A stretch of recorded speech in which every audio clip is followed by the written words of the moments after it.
I try my hardest in life to not be that Karen. I didn't call any managers, but I was a little disappointed. Now before you roast me in the comments, hear me out. You know all those really satisfying parts of buying a new phone? Well, I didn't get to do that.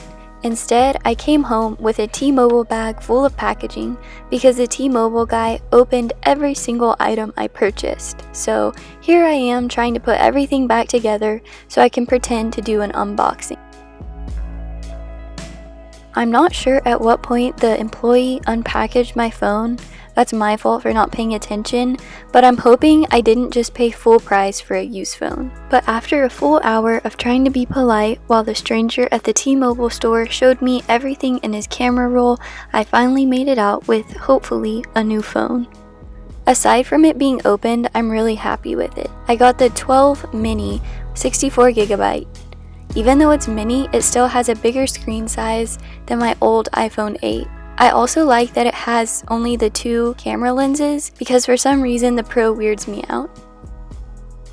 The main differences are that they remove the bezel, the SIM card is now in a different place, and the power button got a lot bigger. The newer phones don't come with earbuds anymore, so the boxes are a whole lot smaller. And here's the SIM card tool that I didn't get to use.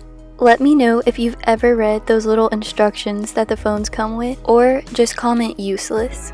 Also, let me know if you think a piece of technology can be classified as cute. The phones are now using USBC to Lightning instead of the old USB, which means it should charge faster.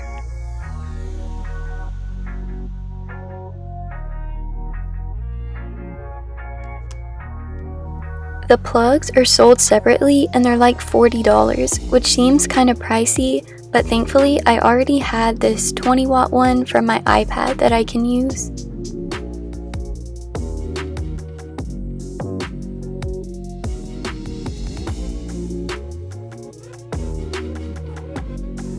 As far as setting up goes, it's really quick and painless, especially if you have another Apple device. I hadn't backed my phone up in months, so I had to re-download a few things, but it still only took a couple minutes to get it fully set up. It's always pretty fast for me, especially because I don't ever use Apple Pay or Siri. Because I'm super basic, I just got a plain clear case.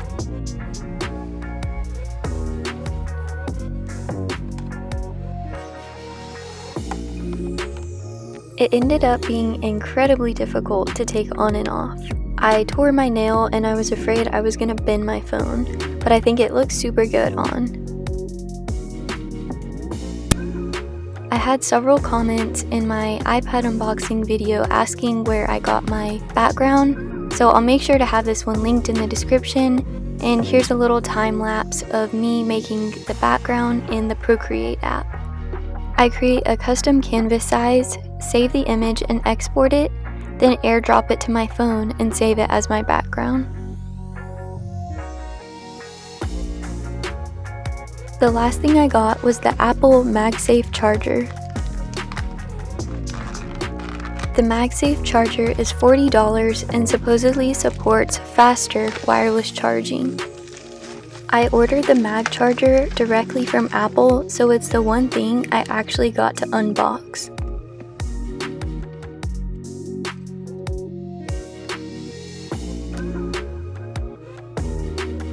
And of course, the plug is still sold separately.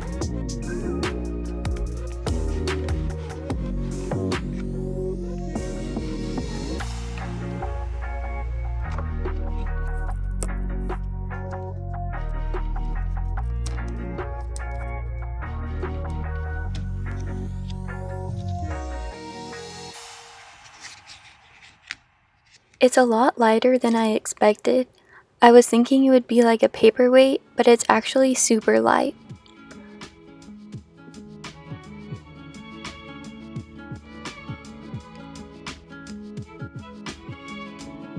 Even with the case, the phone snaps on when it's charging.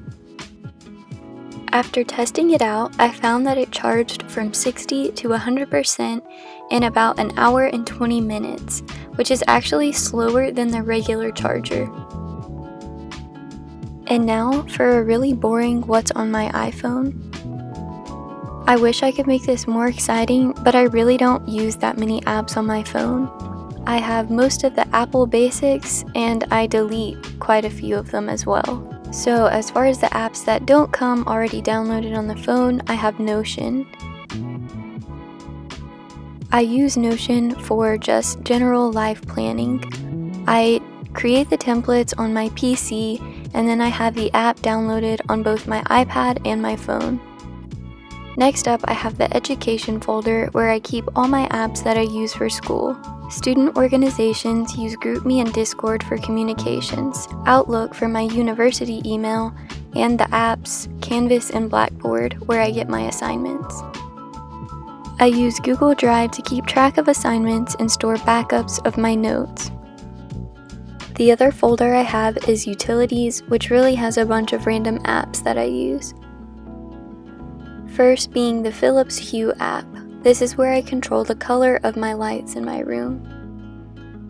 I also have a few more of the basic Apple apps, the Starbucks app, which I don't think I've used this year, the Apple Music app,